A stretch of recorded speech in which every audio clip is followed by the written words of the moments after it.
Pai Celestial, eu peço em nome de Jesus que coloques as tuas palavras em minha boca. Pai, eu sou apenas pó, terra, solo. Porém, fui chamado para fazer um trabalho espiritual. Eu lhe peço ajuda divina, Senhor. Me ajude. Ajuda-me a conter minhas opiniões pessoais e dar a estes que o Senhor ama apenas um assim diz o Senhor. Obrigado pela grande honra de me ajuntar ao seu povo desta maneira. Abençoa-os. Abençoe cada nacionalidade aqui representada. Abençoe a Austrália, que está nos recebendo. Coloque nas mentes de seus líderes, Senhor, o desejo de fazer o que é certo. Porque a justiça exalta a nação. Obrigado também pela liberdade religiosa neste país. E abençoe não somente aqueles que estão comigo agora. Abençoe suas famílias, seus estudos, supra suas necessidades, que eles possam trazer outros para o Senhor. Em nome de Jesus. Amém. Permita-me colocar algumas palavras na lousa.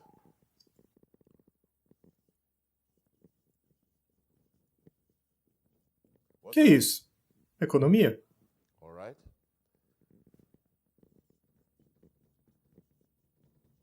Isso. Etnia? Olha, parece que meu marcador está acabando. Onde teria mais... Onde? Ah, tá. Obrigado. Bem debaixo do meu nariz. É a vida, né?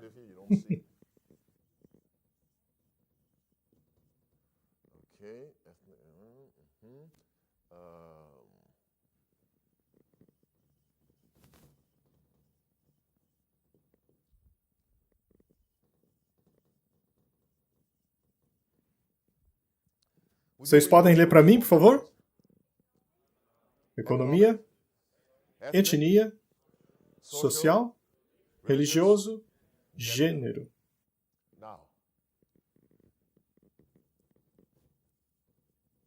Isso, Bíblia. É bem aqui que muita gente erra.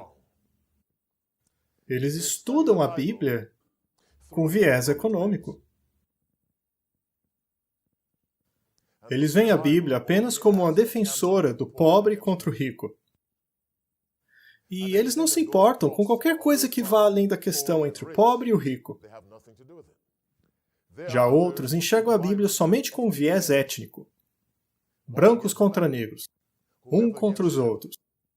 Com essa visão, eles olham para a Bíblia apenas para responder questões étnicas. Já um outro grupo enxerga a Bíblia com viés social. Essa classe contra outra. E eles procuram respostas para as questões de classe. Por quê? Porque enxergam a Bíblia através de uma lente social. E tem aqueles que enxergam a Bíblia com viés religioso. Que religião tem que dominar? É o Islã? É o hinduísmo? Tanto faz, eles se apegam a uma visão religiosa. E então, aqueles que só enxergam gênero, homem contra mulher. Eles estudam a Bíblia assim, e tudo é visto sobre a ótica do homem contra a mulher. E é claro, no mundo atual, parece que tem mais que dois gêneros, não é? Mas afinal, como deveríamos enxergar a Bíblia? Este não é o jeito de estudar a Bíblia. Estudando dessa maneira, você se predispõe a interpretá-la de maneira errada, não importa o quão erudito isso possa parecer. O contexto correto para se estudar a Bíblia é o seguinte: o grande conflito.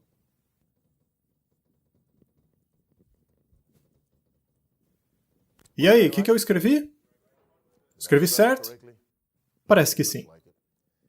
Esse é o contexto. Essa é a premissa. Esse é o paradigma, se você conhece essa palavra, a ser usado quando se estuda a palavra de Deus, porque isso explica tudo. Aqueles não explicam esse. Agora, este nos dá o panorama correto para que possamos entender estes problemas, que na verdade são problemas subordinados a este. Talvez eu não tenha sido claro, deixa eu repetir. Se você acredita na Bíblia, então sabe que o pecado começou quando um ser violou a palavra de Deus e a lei dele. E esse ser tem estado em guerra com Deus por milhares de anos, talvez milhões de anos, não sabemos. E é isso que nos ajuda a entender por que existem problemas naquele nível. A Bíblia não deve ser estudada com viés étnico, por mais que nos ajude a entender. Também não é para ser estudado de um ponto de vista econômico. Precisa ser estudada se sabendo que há um conflito em andamento entre os dois maiores poderes do universo, Cristo e Satanás. E esta batalha é chamada de o Grande Conflito. Dito isso, me permito apagar o que eu escrevi na lousa.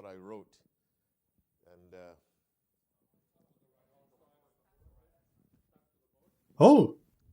Ah, tá. Eu não conhecia essa tecnologia. Tá bom. Deixa eu apagar isso aqui.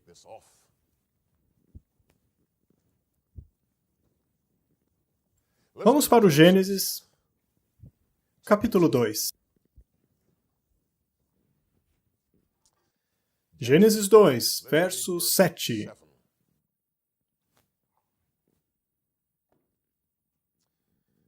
A Bíblia diz: "E o Senhor formou o homem do pó da terra, e soprou em suas narinas o fôlego de vida, e o homem se tornou uma alma vivente."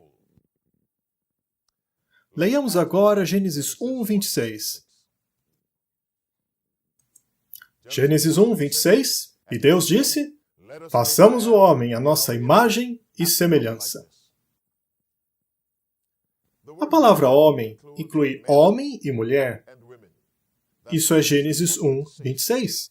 Mas esse não é o caso em Gênesis 2, verso 27. Vamos ler esse verso de novo? E o Senhor Deus formou o homem do pó da terra. Em Gênesis,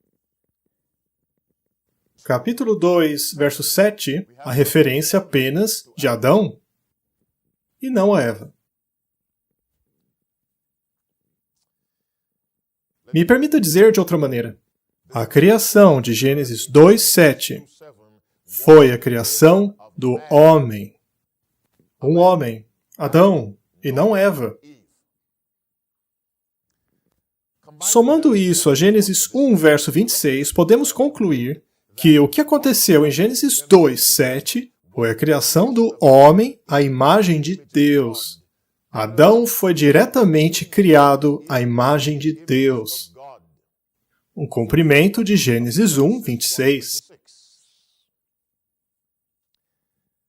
Agora vá ao verso 21 e 22 de Gênesis 2.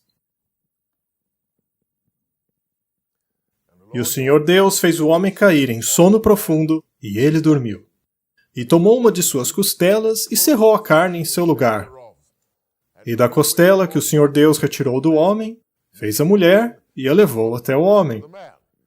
Agora, em Gênesis 2, 21 e 22, nós temos Eva.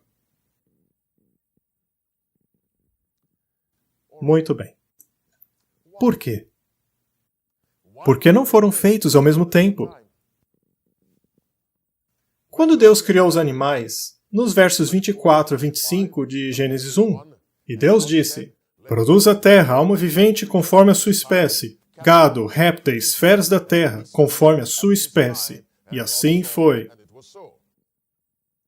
Macho e fêmea foram criados ao mesmo tempo em que Deus criou os animais. Mas quando ele criou o homem, ele o criou em diferentes junções no mesmo dia. Mas por quê? Deus não faz nada descuidadamente ou sem propósito e razão. 1 Timóteo, capítulo 2. Se trata do homem de Deus. Antes de mais nada, essa palestra não é a respeito de gêneros. E, por favor, eu peço que não ouçam essa apresentação com uma mente enviesada neste assunto, pois, nesse caso, estarão fazendo um desserviço a vocês mesmos. Mas, enfim, 1 Timóteo, capítulo 2. Leremos o verso 11.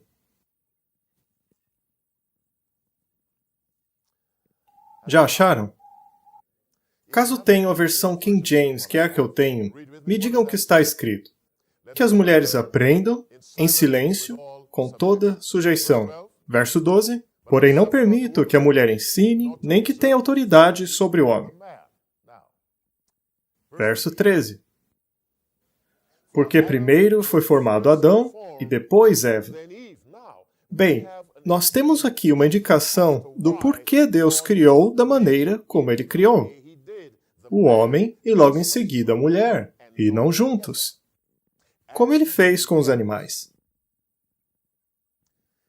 A primazia, no sentido de que Adão foi criado primeiro, foi uma maneira de Deus dizer a Adão, a Eva e a nós que o homem ocupa uma posição na criação. Uma posição de liderança, de direção.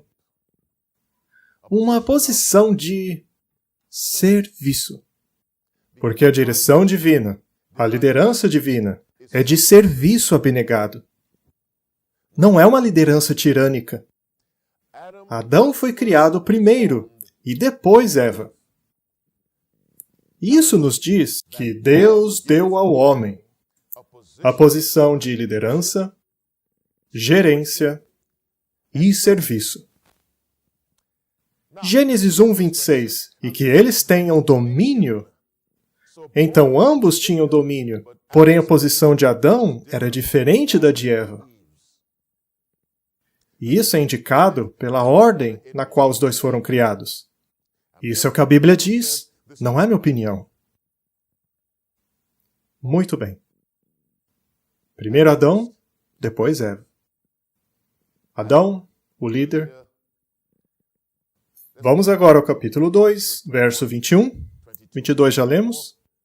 Então o Senhor Deus fez o homem cair em um sono profundo, e enquanto este dormia, tirou-lhe uma de suas costelas, fechando o lugar com carne. E com a costela que havia tirado do homem, o Senhor Deus fez uma mulher e a levou até ele. Analisemos agora a imagem de Deus em Eva, ainda considerando a questão do homem de Deus. E lembre-se, essa palestra não é sobre gêneros, é apenas um estudo da Bíblia. De qual parte de Eva Deus criou Adão? Acho que vocês não me ouviram. De qual parte de Eva Deus criou Adão? De qual parte de Adão Deus criou Eva? A costela. O que significa que quando Deus criou Adão, Adão recebeu a sua imagem de Deus diretamente de Deus. Mas Eva recebeu a imagem de Deus, preste atenção no que eu vou dizer, através de Adão. Mas era a mesma imagem. Deus não tem duas imagens. Vocês estão entendendo? Muito bem, parece que alguns aqui ainda não entenderam, mas é minha culpa. Vou explicar de novo. Deus faz Adão. Coloca nele a sua própria imagem. Até aqui tudo bem? Agora Deus faz Eva de algo tirado de Adão. Quanto de Adão era perfeito e sem pecado quando Deus o criou? Tudo. E onde estava a imagem de Deus quando Deus criou Eva? Em Adão.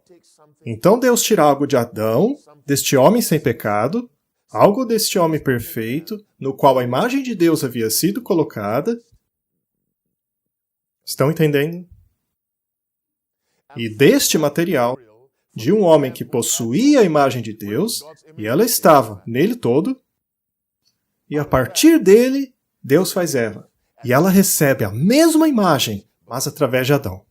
Agora, se Adão e Eva não tivessem pecado, Caim teria nascido como?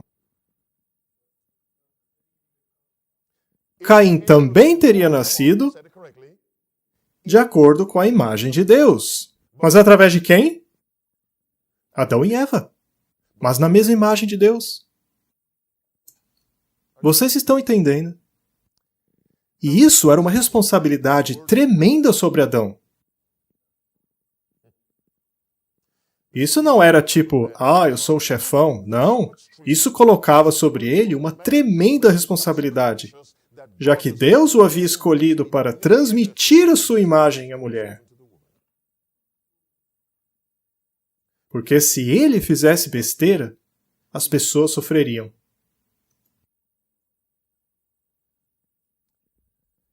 Agora analisemos o perfil do homem de Deus. Ele é consciente de seu papel de liderança, porque Deus o determinou assim.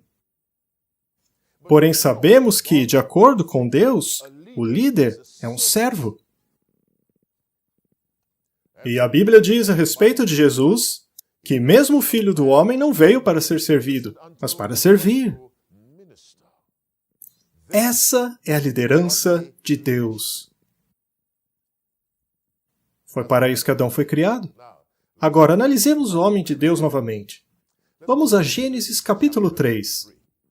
Antes de lermos capítulo 3, verso 6, vamos orar novamente. Querido Deus, enquanto lidamos com esse assunto delicado, diga-me o que dizer, como dizer e quando dizer. Eu me humilho e me nego. Sou apenas um alto-falante em suas mãos, portanto, fale por mim, Senhor. Em nome de Jesus. Amém. Verso 6 de Gênesis 3, leiam comigo. Quando a mulher viu que a árvore parecia agradável ao paladar, era atraente aos olhos, e além disso desejável para dela se obter discernimento, tomou do seu fruto e o comeu, e o deu ao seu marido, e comeu também.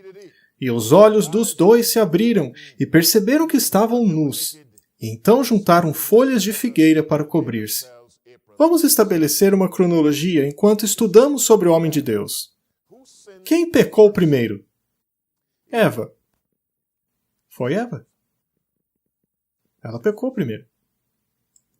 Agora escute Romanos 5, verso 12.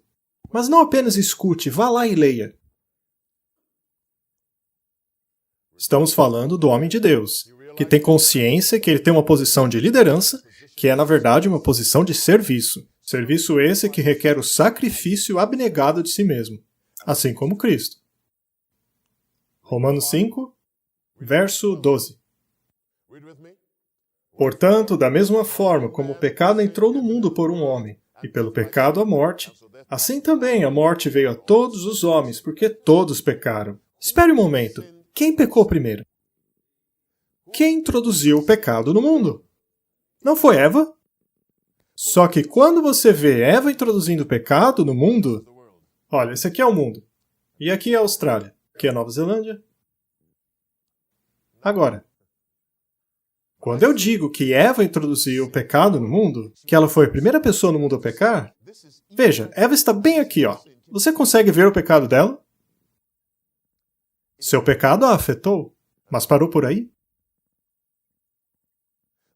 O verso não diz que por uma mulher o pecado foi introduzido no mundo. O pecado não entrou no mundo quando Eva pecou, mas entrou nela. Mas quando Adão pecou, o pecado então entrou no mundo todo. Afetou os animais? As plantas começaram a dar espinhos? Temos ervas daninhas agora? Temos partos dolorosos? Sobrevivemos pelo suor de nossas frontes? Vivemos em uma terra que não produz liberalmente? Quando Adão pecou, a terra toda foi afetada.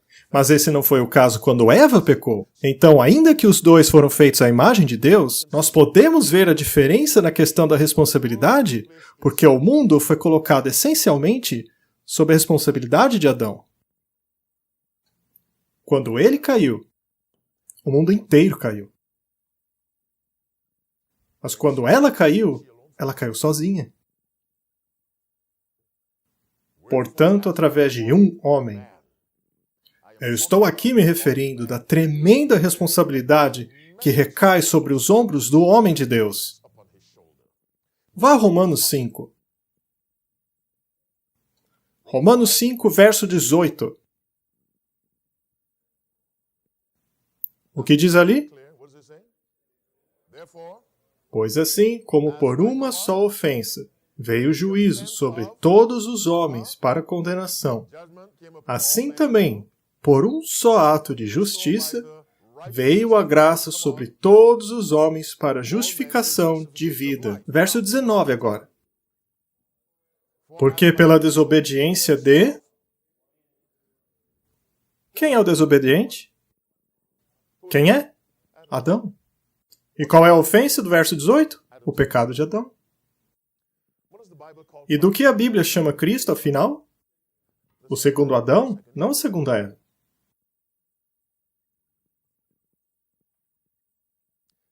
Cristo é o segundo ou último Adão.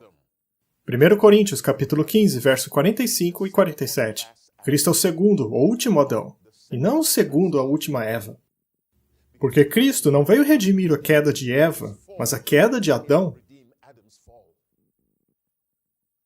Ora, Eva não precisa de um redentor? É claro.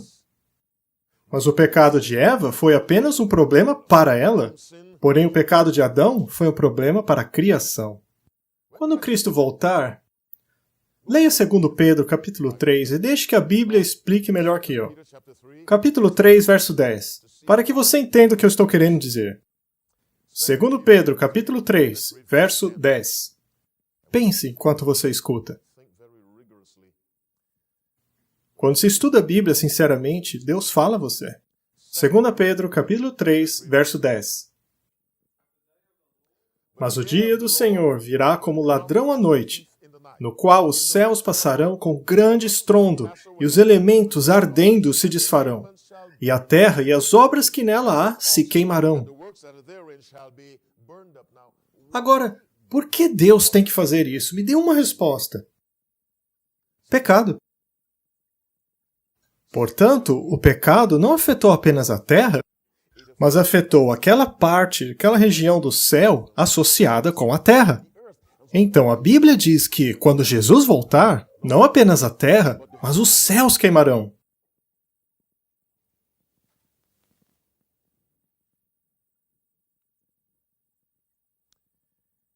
Adão foi criado para carregar uma grande responsabilidade.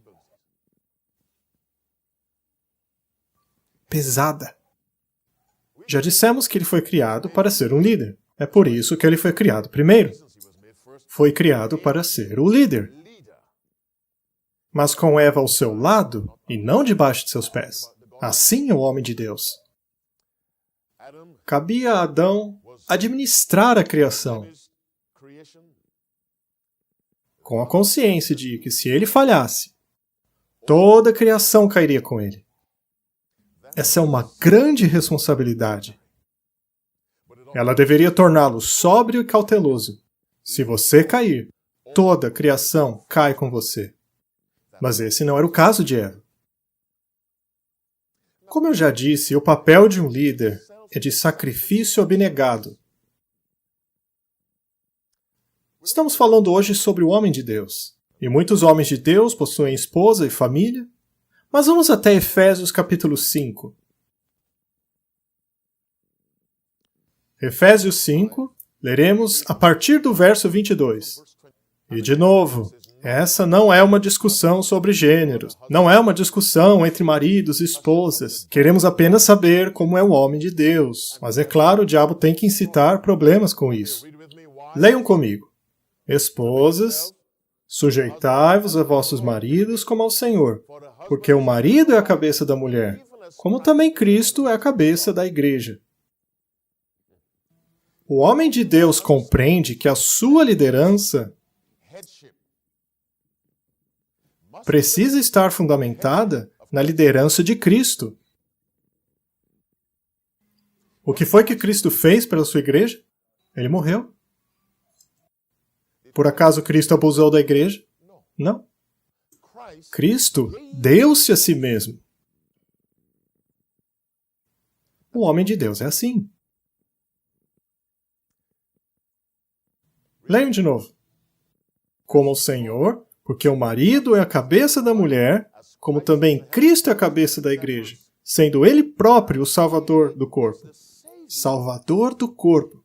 Agora pare por um momento. Ele é o Salvador do corpo. Adão, Cristo. A igreja é Eva ou a igreja é a mulher. O marido é a cabeça de sua esposa, assim como Cristo é a cabeça da igreja. Cristo também é o Salvador do corpo, sendo a igreja o corpo de Cristo. Agora, como aplicamos isso a Adão, o homem de Deus? Cristo é o Salvador do corpo. Cristo não pode ser o Salvador do corpo se unindo a ele em pecado? Cristo é o Salvador do corpo ao tentar tirar o corpo do pecado. Voltemos a Adão. Gênesis 3. Leiam do verso 6 mais uma vez. Gênesis 3, verso 6. E viu a mulher que aquela árvore era boa para se comer, e agradável aos olhos, e desejável para dar entendimento. Então tomou do seu fruto e comeu, e deu também ao seu marido, e ele também comeu. Agora somemos a isso o que Deus disse a Adão em Gênesis 3, verso 17. E a Adão disse Deus: porquanto deste ouvidos à voz de tua mulher, e comeste da árvore que te ordenei, dizendo, não comerás dela, maldita é a terra por causa de ti.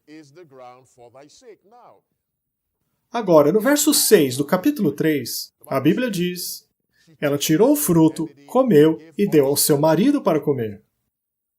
E ele comeu. E o verso 17 diz: por que deste ouvido à sua esposa? E uniu-se a ela em pecado e amaldiçoou o mundo inteiro. Agora, o que Deus disse a Adão que ele não deveria ter feito? O que ele deveria ter feito ao invés disso?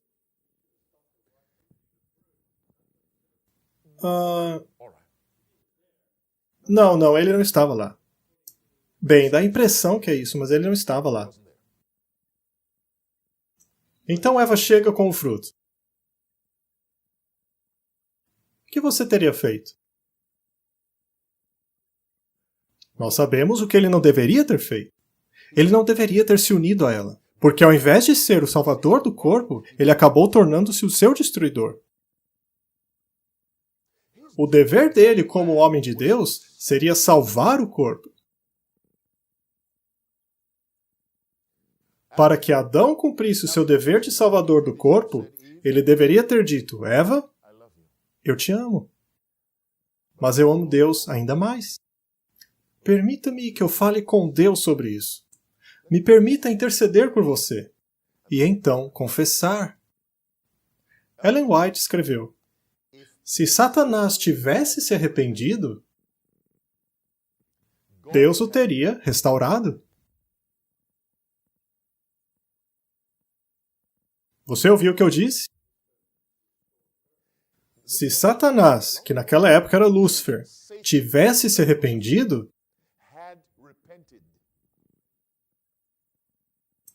e veja, você só pode se arrepender se você já pecou. Se depois do pecado de Lúcifer, ele tivesse se arrependido, Cristo teria o restaurado à sua posição. Sim. Deus não é o mesmo ontem, hoje e para sempre. Se Deus realmente estava disposto a perdoar Satanás e restaurá-lo, ele não faria o mesmo por Eva? Faria. Porém, Adão, ao invés de ser o salvador do corpo, que na verdade é seu dever para com sua esposa e a família, Adão se uniu a ela em pecado. Por ter colocado sua esposa acima de Deus. Vamos dar uma olhada em um homem de Deus em Josué, capítulo 24, verso 15.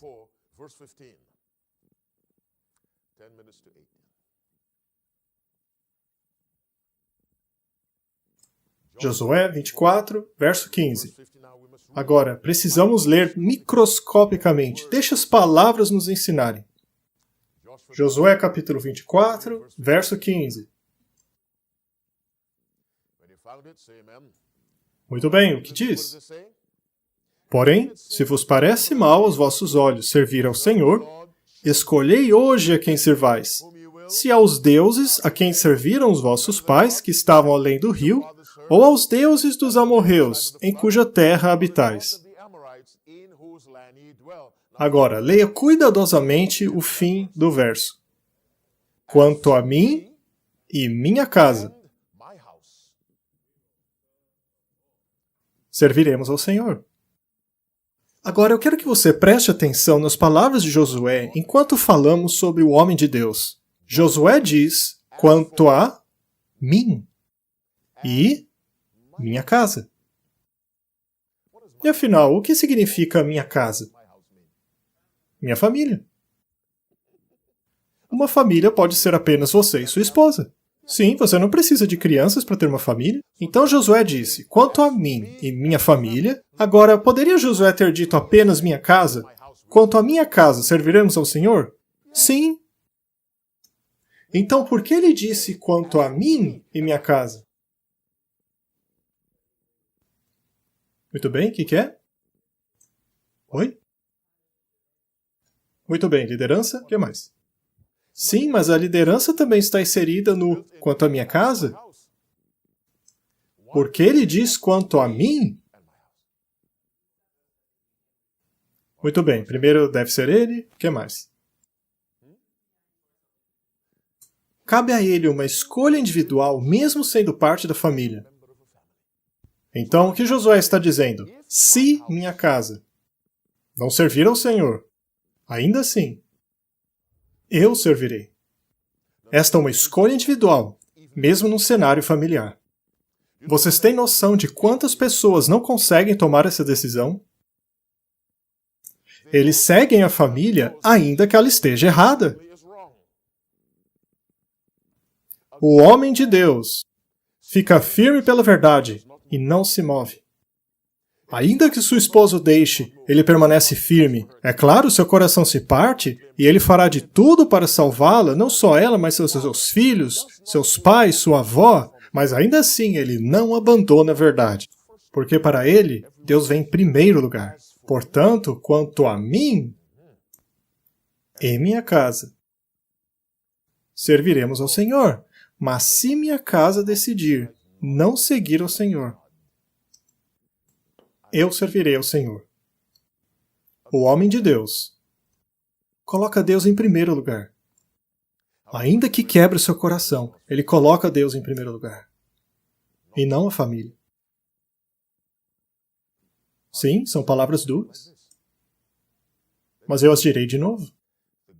O homem de Deus coloca Deus em primeiro lugar.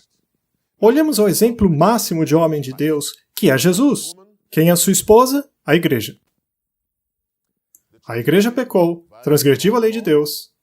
Agora, Cristo poderia alterar a lei de Deus a fim de salvar a sua esposa. Certo?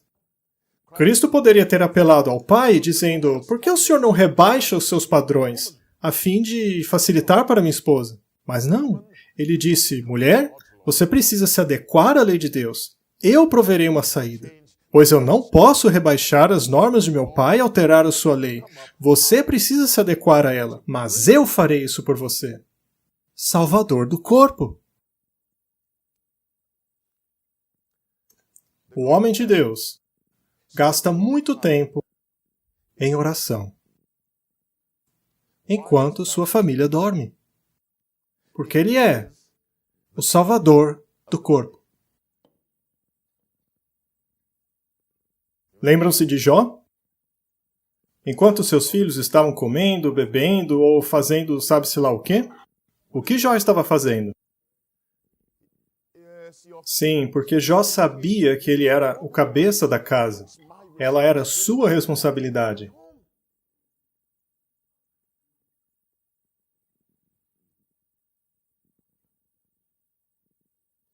Jó não tinha certeza se seus filhos estavam pecando, mas só por precaução, Jó oferecia sacrifícios ao Senhor em favor deles. Isso é um homem de Deus. Ele se preocupa com a salvação dos membros de sua família. No entanto, é uma preocupação que não leva à destruição.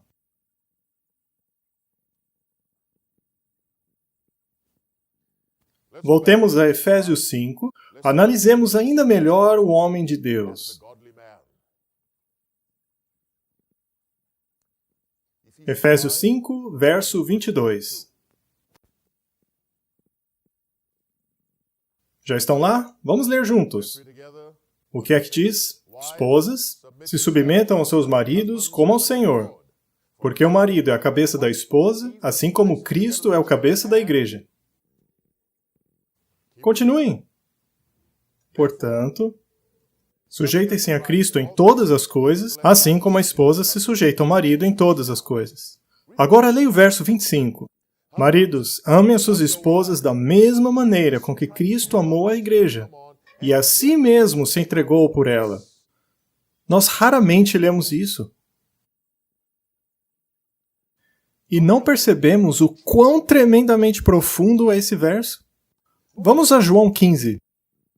Vamos para João 15, enquanto eu apago a lousa. Não esqueça, estamos analisando quem é o homem de Deus. A Bíblia ordena, marido, amem suas esposas. E como é que o homem de Deus ama sua esposa? Ou mesmo os membros da igreja, porque a sua influência é enorme. João 15, verso 12.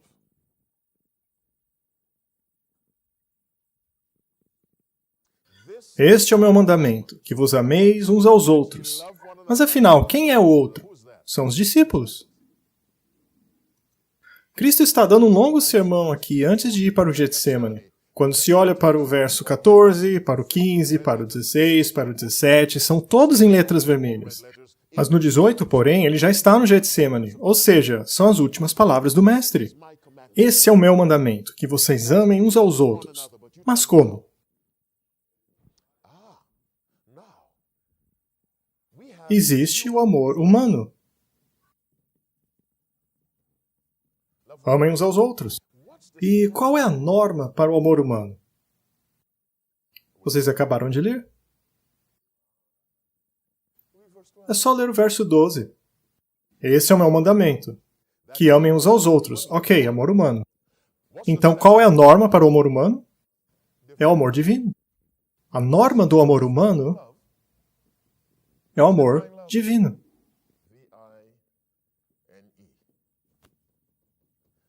Ouçam. Amem uns aos outros. E como? Como eu te amei.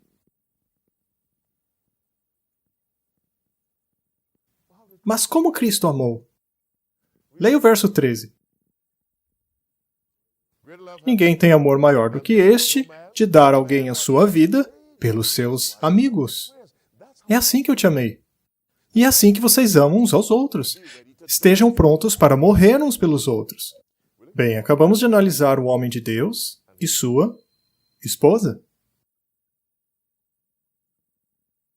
Ninguém tem maior amor do que este, que alguém dê a própria vida pelos seus amigos. O que diz 1 João capítulo 3, verso 16? 1 João 3, 16.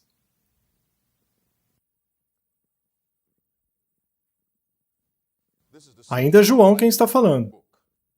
Ele escreveu 5 livros, o Evangelho de João, as 3 epístolas e, é claro, o Apocalipse.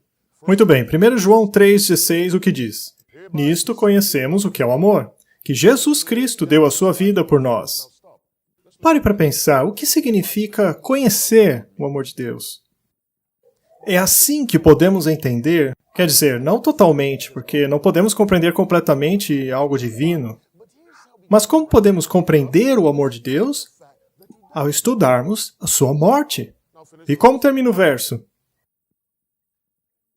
Devemos o quê? Dar as nossas vidas. Porque temos que amar uns aos outros. E como? Assim como Cristo nos amou.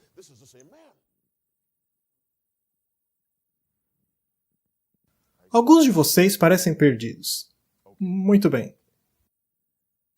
Prestem atenção.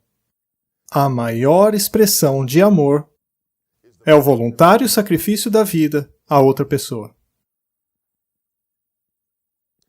Não ser morto por alguém, mas dar a sua vida por alguém. Ser morto é uma coisa, mas dar a sua vida é outra. Nisto conhecemos o que é o amor, porque Ele deu a sua vida por nós, voluntariamente. E nós devemos fazer o mesmo pelos irmãos. Agora, volte para João 15 e leia o verso 12. Leiam, este é o meu mandamento, não sugestão. Este é o meu mandamento, que vocês amem uns aos outros, assim como eu vos amei. E será que isso inclui todas as raças? Ou classes econômicas? Todos os gêneros? Sim. Tendo dito isso, voltemos para Efésios 5, verso 25.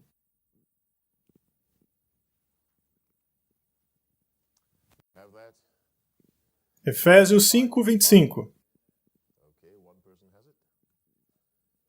Marido, ame as suas esposas. E como? Assim como Cristo amou a sua igreja. E como os irmãos devem amar uns aos outros, assim como eu vos amei. E como o marido ama sua esposa, como Cristo amou a sua igreja, ou seja, dando a sua vida. Muito bem, então quer dizer que todos os maridos precisam sair daqui e se jogar em frente a um carro? Claro que não.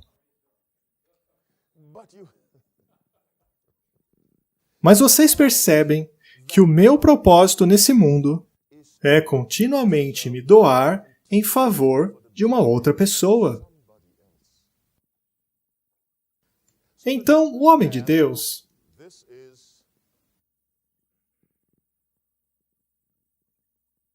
isso é uma vela, ok? E essa é a chama. Estão me acompanhando? Para que essa vela ilumine, o que é necessário acontecer? A vela tem o quê? Que se consumir. O homem de Deus se consome primeiro para Deus. E como você se consume para Deus? Ao consumir-se pelos outros. E por que eu estou dizendo isso? Vamos para 1 João, capítulo 4, verso 20. Quem escreve ainda é João, o especialista em amor. Eu gosto muito de João. 1 João 4, vamos ler o verso 20. Sim, você pode ler, não tem problema nenhum. E se alguém afirmar que ama a Deus, mas odeia seu irmão, é mentiroso. Porque aquele que odeia seu irmão, a quem vê, como pode amar Deus a quem não vê? Então o que Deus diz aqui? Ele está conectando o nosso amor a Ele através do nosso amor pelos outros. Entenderam? Parece que não. Bem, se vocês não estão entendendo, a culpa é minha. Leia o verso 20 mais uma vez, por favor, meu irmão. Verso 20 de 1 João 4. Pare aí. Quando o homem diz que ama Deus, todo mundo ama Deus, não é mesmo? Eu amo Deus. Continue lendo. Ok. Pare aí. Baseado no que você leu, como amamos a Deus? Sim, exatamente.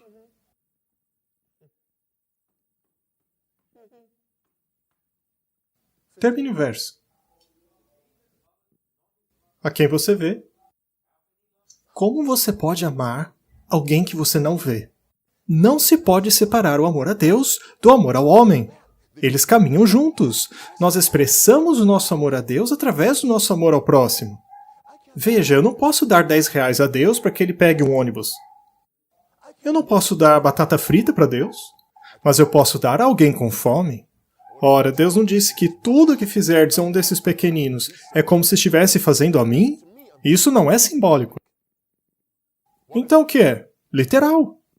Muito bem. Efésios 5, 25.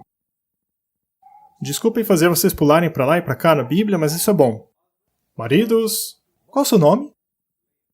Deus te abençoe, Liam. Maridos, amem suas esposas. Será que isso é só uma sugestão ou uma ideia? Afinal, o que é isso? Maridos, amem as suas esposas, assim como Cristo amou a sua igreja, e deu-se a si mesmo por ela. Agora, quero que vocês respondam, será que um homem pode amar assim a sua mulher? Se isso fosse obedecido nas igrejas, não haveria abuso de esposas. As mulheres mais felizes no mundo deveriam ser esposas de cristãos. Agora, eu estou dizendo que nós somos perfeitos? Não, não, claro que não. Olha, não diz pra ninguém, hein? Mas eu não sou. Maridos, ainda estamos falando sobre o homem de Deus. Isso não é uma discussão de gêneros. O homem de Deus percebe isso. Ele tem uma grande responsabilidade. Ele é responsável por supervisionar a criação. Se ele cai, a criação cai. Quando alguém se dá conta dessa responsabilidade, o que ela é compelida a fazer?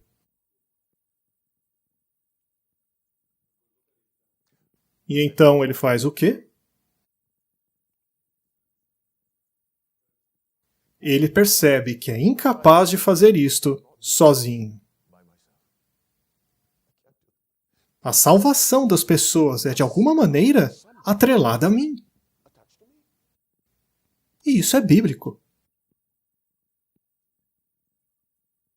O homem de Deus vive com esse tremendo senso de responsabilidade, que a salvação da minha família depende, de alguma maneira, de mim.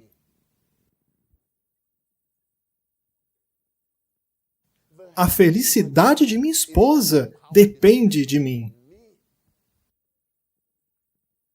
A maneira como outro homem trata sua esposa depende de como ele vê eu tratar a minha.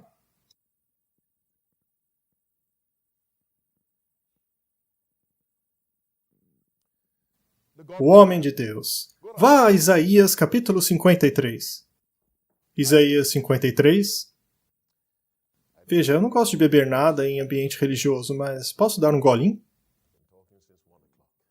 Obrigado pela gentileza. Que Deus os abençoe e dê a vocês nota máxima nos seus exames.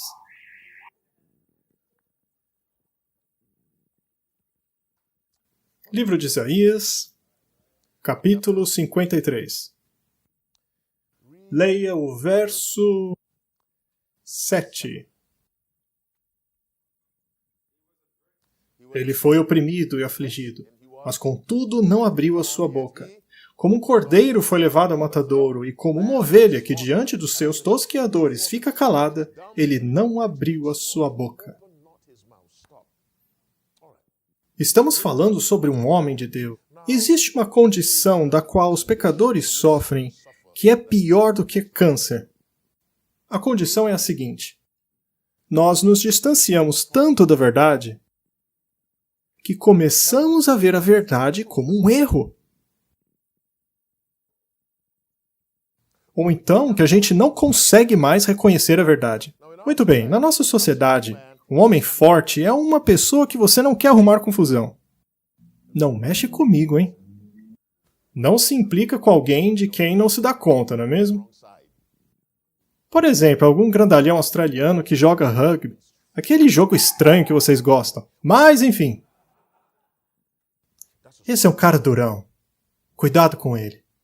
Ele consegue te nocautear com apenas o olhar dele.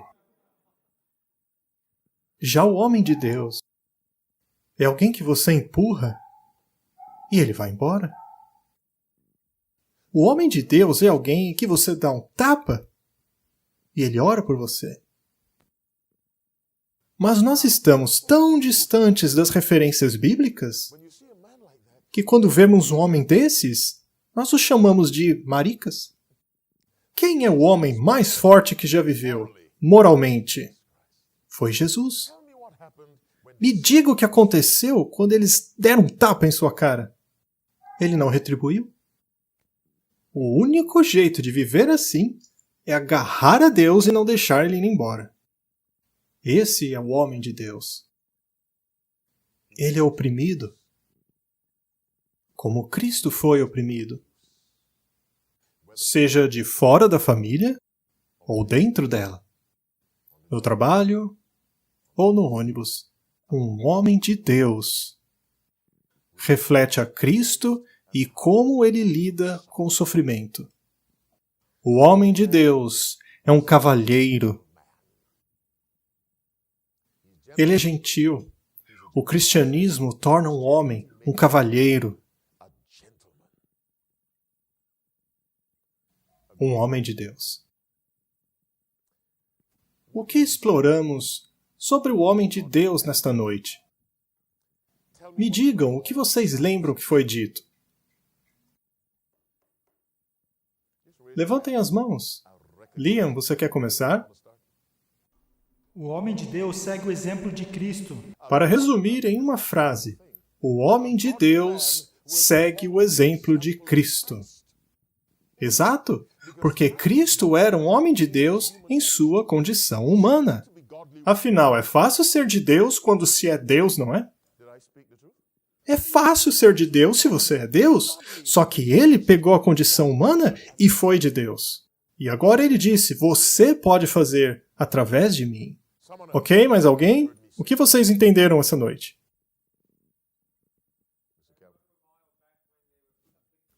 Repita, por favor. Ele não reagia, ele não retaliava. Muito bem. Alguma outra coisa das minhas observações iniciais?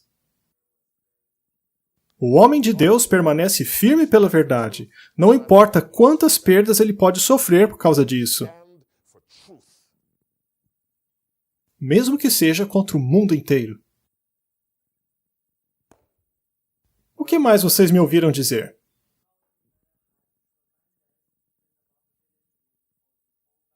O homem de Deus tem uma responsabilidade tremenda que o leva a fazer o quê? Depender de Deus. Então, quando a família está dormindo, o que ele faz? Ele está orando. E é isso que deveríamos fazer. O homem de Deus não deveria estar dormindo enquanto a sua esposa ora, não que ela não possa fazer isso, mas o homem de Deus envolve o seu lar com suas orações. Jó fez isso por sua família. O que mais eu disse sobre o homem de Deus? É o quê? Ele se sacrifica. Esse é o Espírito de Cristo por falar nisso.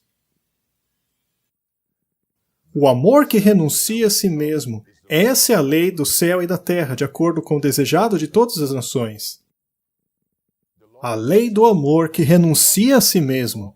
É a lei do céu e da terra. Essa foi a lei do Calvário. É esse o amor do homem de Deus. Ele se sacrifica em favor dos outros. O que mais vocês me viram falar sobre o homem de Deus? O homem de Deus é gentil, ele não retalia, sua força está em seu temor a Deus e não em sua força física ou seus músculos. Sua força é o seu temor a Deus. Assim como Cristo, quando estava na cruz, foi abusado e fez com que o centurião dissesse, esse homem é certamente o Filho de Deus. Sim, Cristo suportou a opressão. O que mais eu disse sobre o homem de Deus? Obrigado, irmã. Não, sim, eu escutei você. Eu quero agradecer a nossa querida irmã. Sim, o homem de Deus coloca Deus em primeiro lugar. Em primeiro. E não há exceção para essa regra. Pois colocar Deus em segundo lugar não é algo aceitável para o homem de Deus. Ele coloca Deus em primeiro, e isso é a melhor coisa que ele pode fazer por sua família. Mais alguém? O homem de Deus entende que a sua posição de liderança é uma posição de serviço, e não de tirania. Assim como Cristo. Mais alguém? Muito bem, na mosca. Perfeito. O homem de Deus, ele sofre injustiça, mas ele não pratica injustiça. Ele intercede pelos pecadores, e é isso que Adão deveria ter feito como salvador do corpo. Meus irmãos que são maridos, pais, eu vos faço uma pergunta como se eu estivesse perguntando a mim mesmo. Não responda. Vocês são salvadores do corpo? Ou será que as cicatrizes no corpo são resultados de nossa má conduta? Cicatrizes que não são físicas. O que mais foi dito essa noite? Ou melhor, que a Bíblia disse?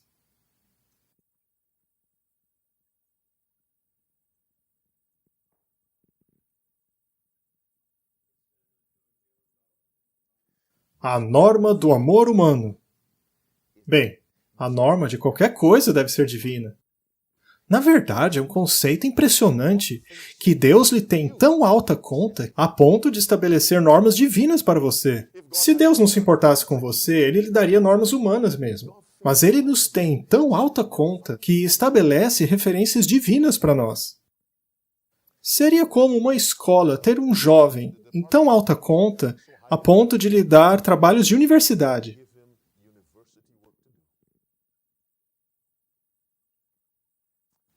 Mais uma?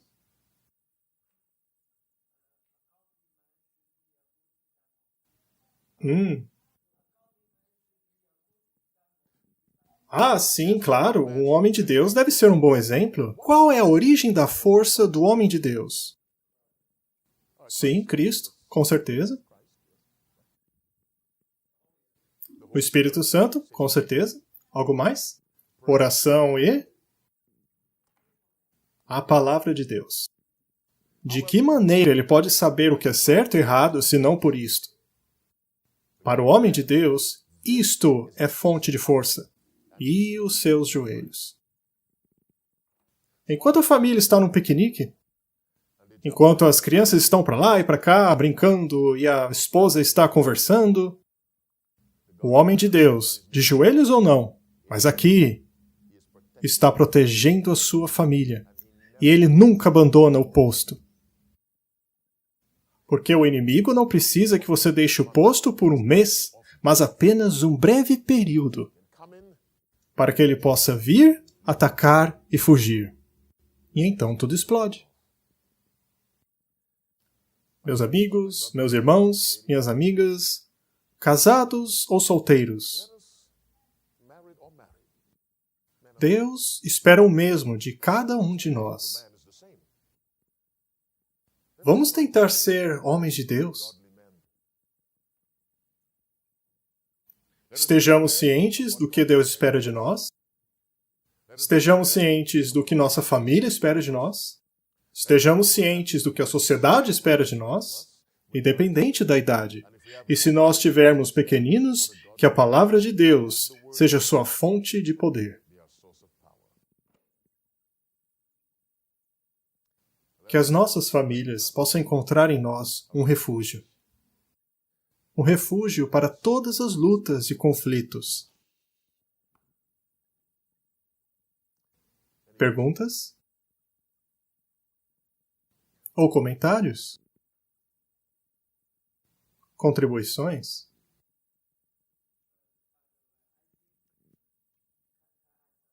Sim.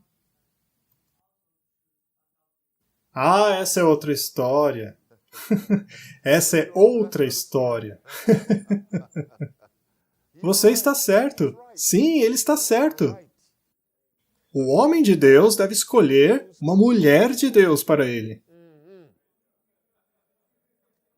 Mas, a fim de reconhecer uma mulher de Deus, para identificá-la atrás da máscara, e as belas unhas, e os seus saltos altos, exigem que o homem de Deus esteja na Bíblia para que ele possa reconhecer uma mulher de Deus. Gostei dessa. Ele é meu amigo? Mais alguma coisa antes de terminarmos? Cavalheiros, que Deus os abençoe. E eu digo isso de coração, que Deus os abençoe. Sabe, os jovens, eu costumava ser jovem há muito tempo atrás. Mas por causa da televisão e do esporte, e filmes e revistas, nós temos o conceito corrompido do que um homem de bem é. E eu oro que vocês encontrem o seu modelo em Jesus Cristo. Estudem sua vida. Aquele que estuda a vida de Cristo e procura a habitação do Espírito Santo de Deus, e procura imitar aquela vida, só pode ser uma bênção a todos. E certamente entrará no reino de Deus quando ele vier. Quantos de vocês, irmãos, gostariam de entrar no reino de Deus? Mais uma pergunta. Quantos de nós aqui tentaremos ser homens de Deus? Fiquem de pé comigo, por gentileza. E mulheres, obrigado por terem vindo. Nós vamos orar. Enquanto estão de pé, por favor, vá em Lucas capítulo 1 enquanto ficamos de pé. Fiquem de pé. Ficar de pé é benéfico para a saúde. Dizem que ficar sentado o tempo todo é quase tão ruim quanto fumar. Lucas capítulo 1, verso 13. Vamos orar. Querido Senhor, enquanto olhamos essa breve passagem de sua palavra, continue conosco, por favor. Em nome de Jesus, amém. Leia o verso 13, por favor.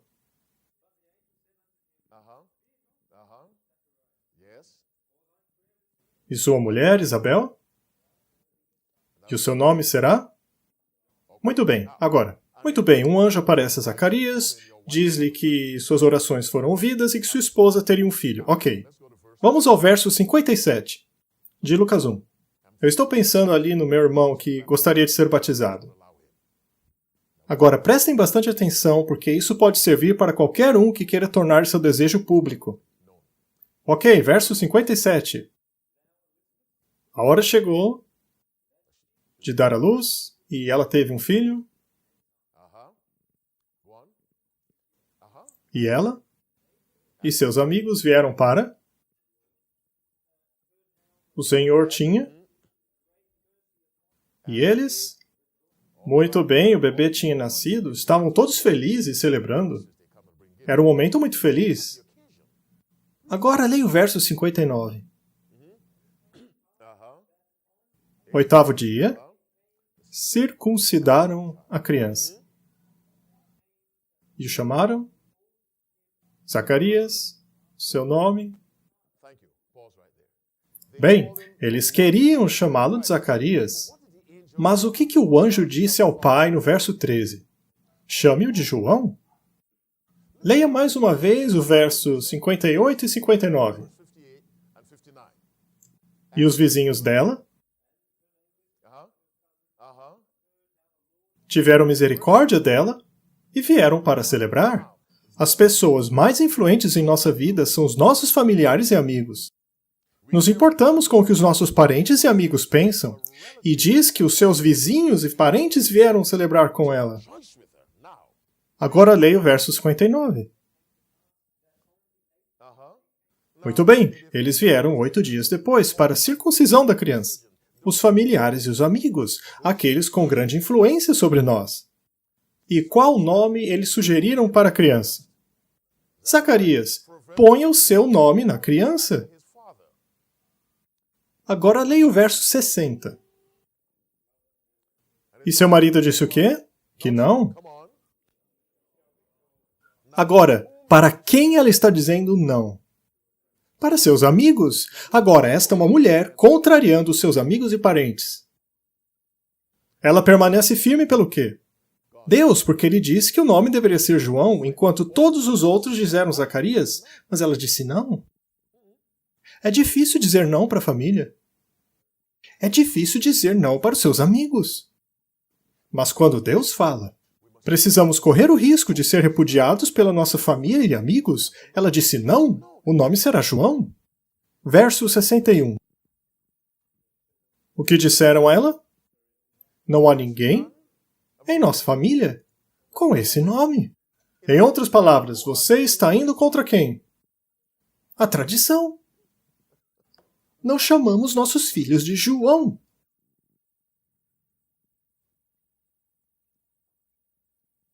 Em todas as minhas viagens, é triste dizer, mas encontro cristãos mais comprometidos com a tradição do que com a verdade. É a minha tradição, mesmo não estando na Bíblia. Eles estão mais comprometidos com a cultura do que com Cristo. É a minha cultura. Então eles usaram esse argumento contra Isabel. Não há ninguém em nossa linhagem com esse nome. O que você está fazendo? Quem é você para ir contra a tradição? Meu irmão, você está numa posição difícil. Deus o convenceu a se batizar. Sua família diz não. Você deve tomar uma decisão. É fácil? Não. Sabe qual decisão tomar? Sim. Eu estava pregando em Uganda há alguns anos atrás, quando uma garota de 16 anos veio a mim, e ela era muçulmana. Ela disse, pastor, eu aprendi coisas que nunca tinha ouvido antes. Obrigado. Eu tomei a decisão de me batizar, de ser uma adventista. Ela disse, eu não me importo com o que a minha família pensa, eu vou me batizar. Eu não sabia o que dizer, era só uma garota, 16 anos. Sabe, uma coisa é contrariar uma família cristã, outra é contrariar uma família muçulmana. Algum tempo depois, eu voltei a pregar neste mesmo lugar, em Uganda, e essa garota veio a mim querendo se batizar. A família dela disse que, se ela se batizasse, ela seria riscada do testamento, eles não pagariam mais a mensalidade dela, você será cortada. Algumas pessoas veem educação como sua salvação. Esse é o meu trabalho, meu salário, com ele eu posso comprar casa, carro, ter uma mulher e crianças. É assim que as pessoas pensam. Ela disse ao seu pai e sua mãe, podem me rejeitar. Podem me rejeitar. Mas eu tenho que me batizar. Ela se batizou, ela foi rejeitada. E então eles a observaram. E um ano mais tarde, eles a chamaram, quando eles viram que ela não ia retroceder e que ela suportou a rejeição e o desprezo, eles devolveram tudo a ela novamente. Perceberam que nada do que fariam mudaria sua mente. E ela está fiel na igreja até hoje. Deus pode estar chamando você para salvar sua família. Sim, não é fácil, mas peça forças a Deus para fazer o que é certo. Ele pode estar chamando você para salvar a sua família. Agora, o último verso antes de vocês irem. João 7, verso 5. Por favor, leiam. João 7, 5. Pode ser que vocês fiquem surpresos com isto na vida de Cristo. A Bíblia diz. Espere um momento. Houve um momento em que a família de Jesus não acreditou nele. Agora vamos para Lucas, capítulo 2. Lucas 2, quando encontraram Jesus no templo. Vocês são todos jovens, vocês conseguem ficar de pé. Lucas 2, verso 48. Eles o encontraram no templo, agora escute a mãe dele. Verso 48.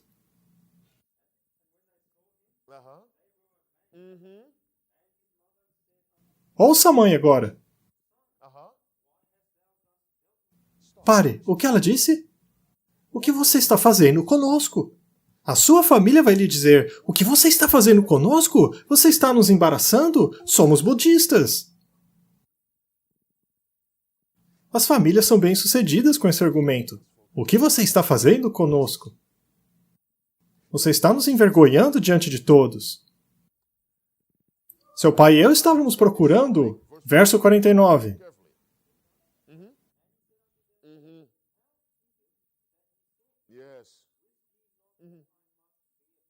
Você não quer que eu sirva meu pai antes de mais nada? Agora o verso 50.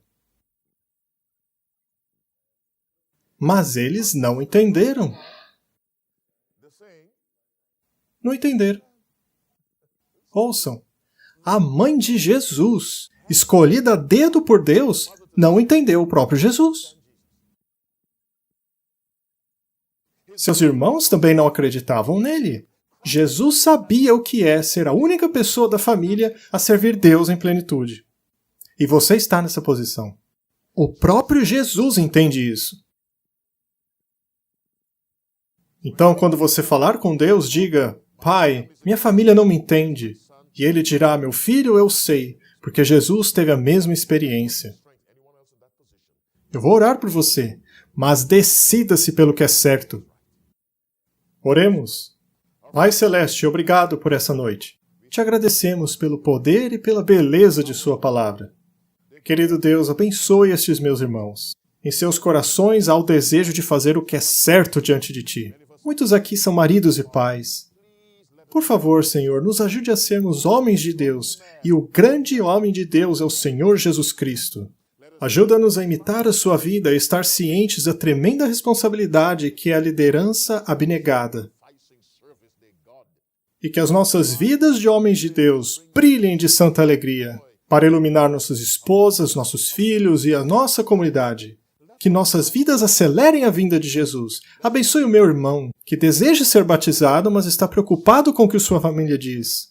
Abençoe o meu irmão, cujo pai não está bem, que o Senhor possa curá-lo. E atente para qualquer pedido que não foi mencionado aqui. Que seus anjos possam nos escoltar de volta para casa. Olhe por nós enquanto dormimos e nos traga aqui novamente amanhã. Eu lhe faço essa oração, em nome de Jesus. Amém. E amém. Voltem para casa em segurança.